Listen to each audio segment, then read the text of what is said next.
Listen to this podcast now on the Red Apple Podcast Network.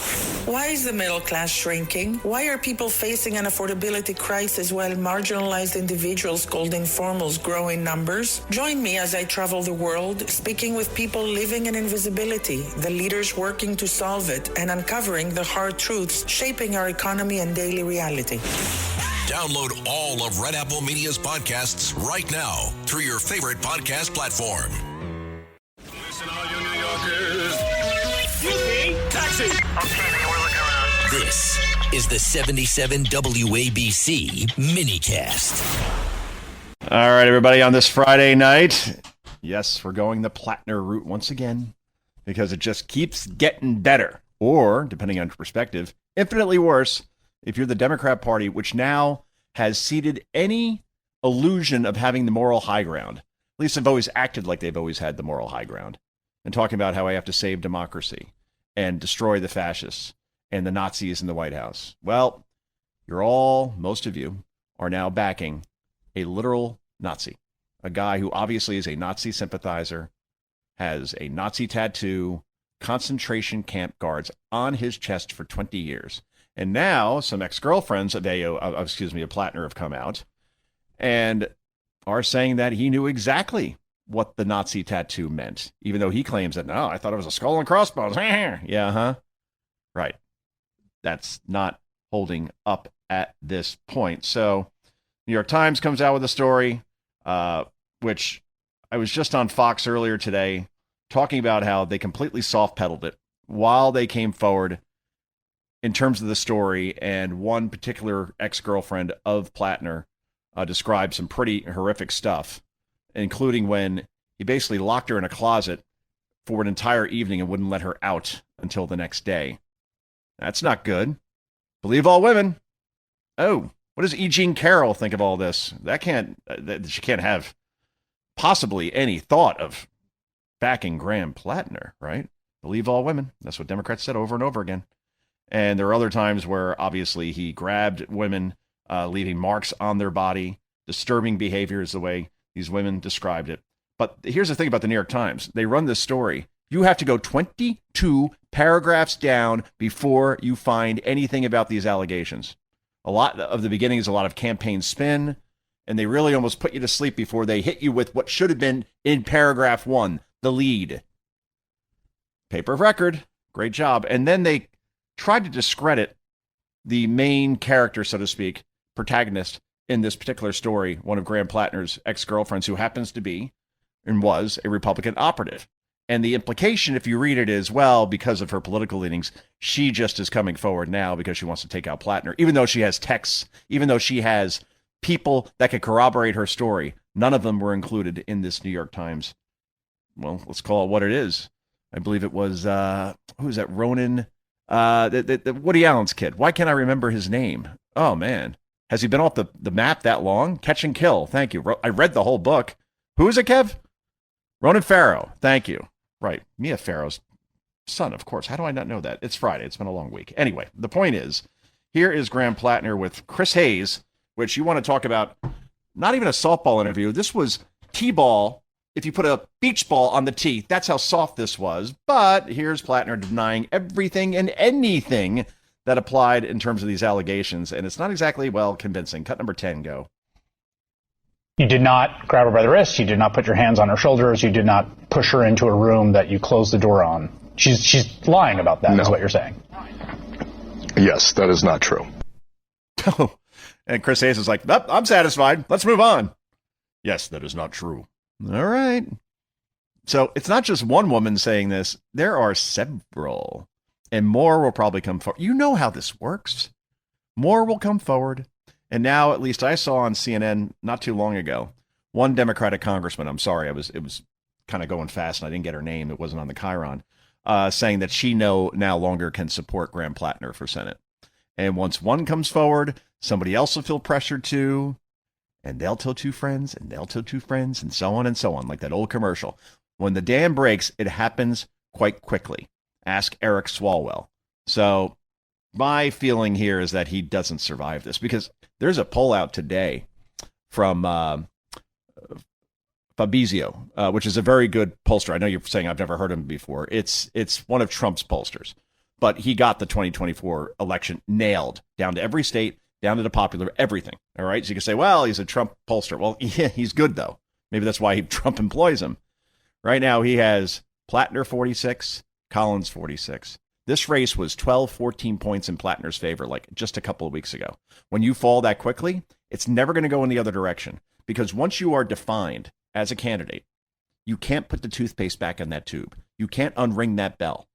He has been defined as, at the very least, a very weird guy who should be seeking a shrink instead of a Senate seat. And at the worst, and I'm more towards the worst, given all the evidence that we have here at this point, all the things he has said, this is somebody who absolutely should be nowhere near the Senate, the House, any house, quite frankly. Restraining orders everywhere. I'll go through the list again. Not just a Nazi tattoo. Says that all black people don't tip well. All right, so you're checking off all these boxes now. You got the Nazi thing going. Now you've insulted black voters. He has said that women should act more like an adult when getting raped. He also says that women in the military should not be able to file a complaint if they get raped. All right, so women, which makes up a solid majority of voters in Maine, now he is completely and totally demeaned and insulted. All right, so we got that part down. Let's see. Oh, right. Cheered on Hamas when they killed Israeli soldiers. All right, I guess back to the anti-Semitic stuff again. He's against border security. He is against funding ICE. All right, so this is somebody who doesn't have your best interest at heart as far as security of the country or security of your community. So that ain't good. And obviously, we talked about all these tweets and Reddit posts. And oh, by the way, being on a site that literally is a predatory site for children called Kick, where he was a member, and not, oh, while I was a young person. No, not until last year when he was thinking about running for Senate was he thinking about not being on that site anymore. And I guess he took down his account. But again, that's only because of let's limit the Oppo research stuff at this point. So if you're a parent, you're like, oh, okay, that's the weirdo I'm trying to keep my, and possibly worse, person I'm trying to keep my kids from. What is appealing about this person? Nothing. So all it takes is one big name, AOC. AOC goes, then he's gone. That's it. Bernie is an idiot, a worthless person who's contributed nothing to this country, nothing to society, contributed a lot to himself. He's got 3 homes. And if he goes, then it's definitely over. But AOC, that's the one you got to look out for right here, because she is the ultimate feminist, right? And she talks about all the dangers of fascism. Well, put your money where your mouth is, Sandy. Here she is in cut number 1, where, again, she's always so sure of herself, always so loudmouthed. And now, boy, sounds as soft as a kitten here, where not really coming to Platner's defense here in cut number 1. Go. Should Democrats abandon Graham Platner after these messages came out, these sexually explicit messages they sent to women? You know, I haven't waded into that primary. I don't believe the primary has occurred yet. So I would kind of, again, I don't wade in on that. I haven't waded in that race. Oh, again, every Democrat's doing this. I'm not really paying attention to that. I haven't really waded into it. Oh, please. What a horrible answer. And she wants to run for president? The minute she gets any question outside of MS Now or a Don Lemon podcast, she's not good at this at all. And if anybody's going to buy that, she really isn't waded into this primary. I'm sure you have. I'm sure you've thought about it. That's certainly for sure. Oh, man. Anyway, cut number 11. Here is Graham Platner saying he had no idea he had a Nazi tattoo, even if his girlfriend said in text that he knew exactly what it was. I mean, the lies, he's not. Talk about not good at lying. This guy is horrible at it. Cut 11, go. Is again, totally false.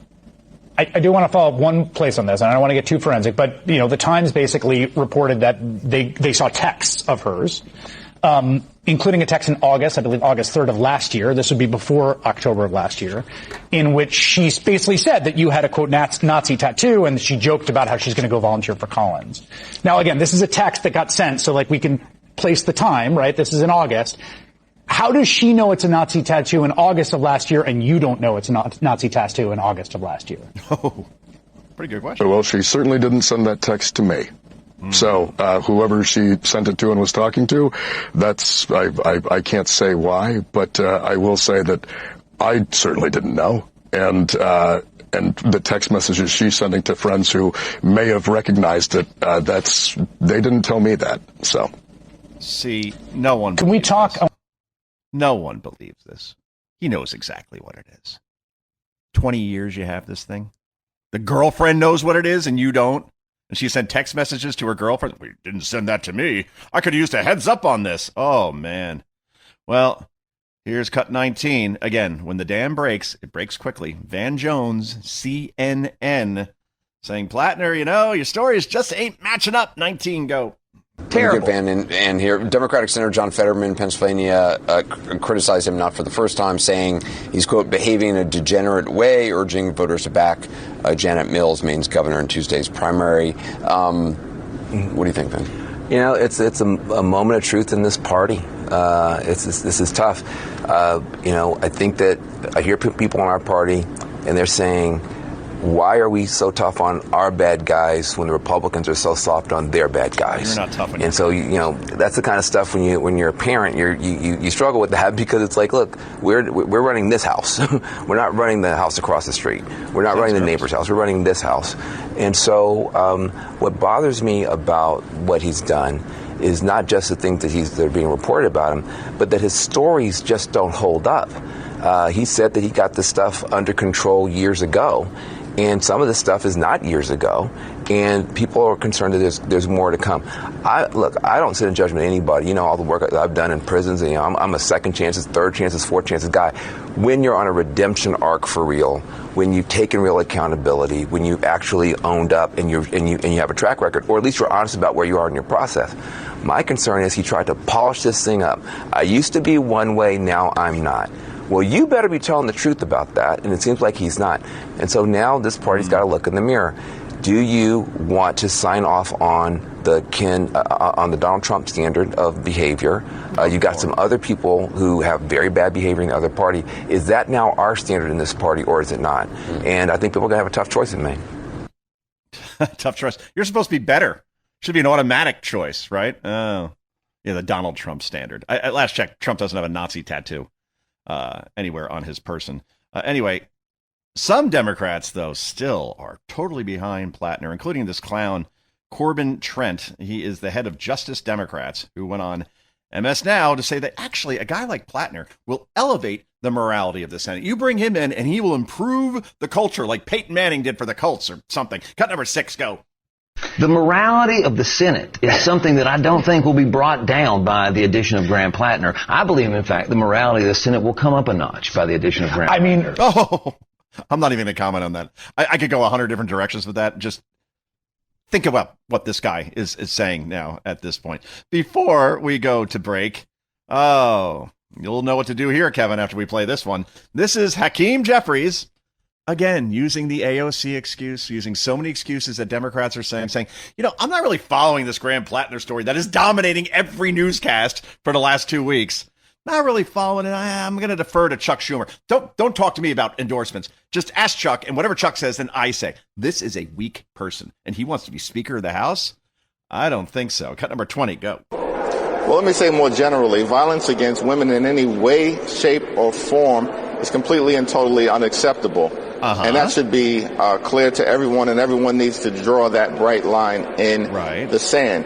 In terms of the allegations that have been waged with respect to this particular candidate for the Senate, I haven't followed it closely. I will continue to defer to Leader Schumer and Senator Gillibrand in terms of the best path forward in Maine. I haven't had a conversation with Ro Khanna about this. Listen, John, we're focused on trying to take back control of the House of Representatives. Right. When you think of garbage, think of Hakeem. Thank you, Kevin. Oh, can we do it one more time, please? Just one more. When you think of garbage, think of Hakeem. That's garbage. That is a garbage answer. You're not following it closely. Oh, any violence against women is unacceptable. Okay, so denounce him and say you're not going to endorse him. Can't do it, can you? Because when you think of garbage... When you think of garbage, think of Hakeem. Precisely. Go to Schumer and Gillibrand. I'm going to just, back out of this one because I'm not the leader of a party or anything. Well, I'm the leader of this show. Well, my producers are, but I'm all along for the ride. Anyway, this is Joe Concha. This is the Joe Concha Show, and we're back with so much more. Trust me, in just a moment.